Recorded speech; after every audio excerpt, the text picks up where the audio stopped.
Salam, hər vaxtınız xeyir. Bildiyimiz kimi, sabah artıq ayın 1-i 4-cü qrupların imtahanıdır və bir neçə ilin imtahanını analiz edərkən məlum olur ki, hər il demək olar ki, boğmayaqlardan sual düşür. Çünki heyvanlar aləminin ən çox növ sayına malik olan tipidir. Xüsusilə də may böcəyindən suallar olur.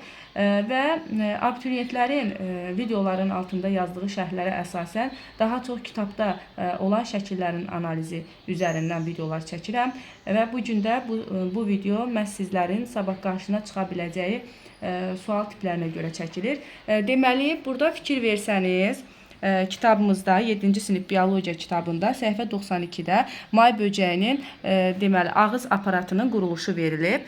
May böcəyinin ağız aparatının quruluşuna baxanda burada həm alt çənələr, həm üst çənələr, həm alt dodaq, həm üst dodaq, həm də qolcuqlar verilmişdir. Tövsiyə edirəm ki, bu şəkli diqqətlə incələyəsiniz və burada mən sizin üçün qısa konspekt hazırlamışam.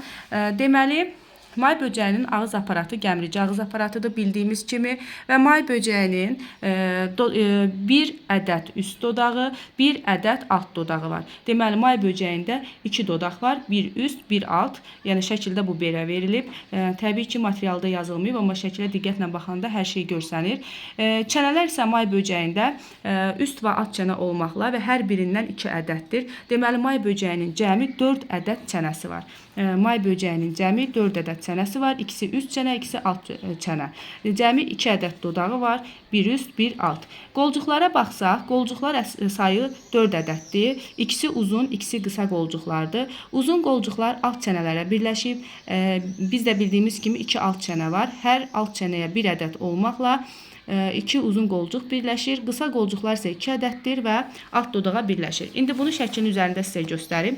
Deməli, qolcuqlar hardadır? 2 ədəd uzun qolcuqlardır. Bunların birləşməsinə diqqət edək. Alt çənələrə hər birinə 1 ədəd olmaqla qolcuq birləşir. Deməli, bizə sual düşərsə, biz burada çənə yoxsa çənələrdən söhbət getdiyinə baxmalıyıq. Bir çənə deyirsə, ona bir uzun qolcuq birləşir. Hər iki alt çənəni deyirsə, burada hərəsinə bir uzun qolcuq birləşir.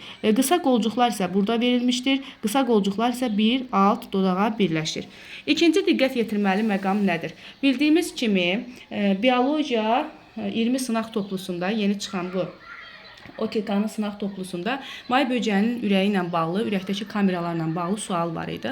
Və yenə dərsliyimizdə səhifə 93-də may böcəyinin ürəyinin çox kameralı olduğu və boru şəkilli olduğu verilib. Ürəyin quruluşu da əslində burada verilib. Və may böcəyinin deməli, ümumiyyətlə həşəratlarda ürək çox kameralıdır. May böcəyində isə 5 kamera görülür şəkildə. 1, 2, 3, 4, 5. Bu isə ürəkdən çıxan arteriyadır. Və bildiyimiz kimi həşəratlarda, ümumiyyətlə boğmayaqlarda ürək qanı gətirən vena damarı yoxdur və bu ürəkdəki dəliklər vasitəsilə qan tökülür və burada qeyd olunan dəliklərə baxaq. Hər kamerada əslində 2 dəlik kimi qeyd olunub, lakin kameralar arası dəlik də var. Biz OTK-nın deməli sınağında bu sual yeni nümunə idi və orada indi mən sizə asan bir yol deyəcəm, düstur deyəcəm və həmin düsturu tətbiq edərək tapa biləcəksiniz.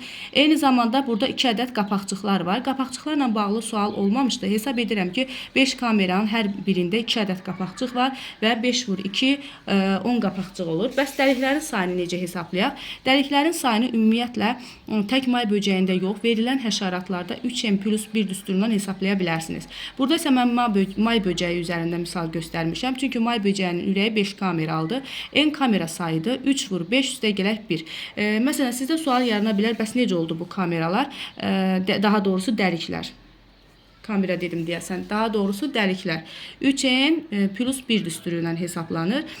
Burada n kamera sayıdır. Bəs sual yarana bilər ki, bəs necə olur ki, burada o kameralar sayı dəyişir. Əslində burada daha doğrusu dəliklərin sayı dəyişir. Burada 2 dəlik görürük, amma kameralar arasında da dəlik var.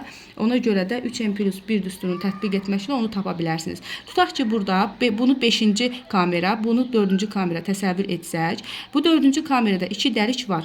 Amma 4-cü kameranın 3-cü kamera ilə arasında da bir dəlik var. 5-ci kamera ilə arasında da bir dəlik var. Beləliklə 3n+1 düsturu ilə ümumi ürəkdə olan dəlikləri tapmaq olar. Bir də ən axırıncı bunu da deyim. Diqqət yetirməli məqam nədir? Burada səhifə 92-də verilən həşəratlarda ətrafların quruluşudur.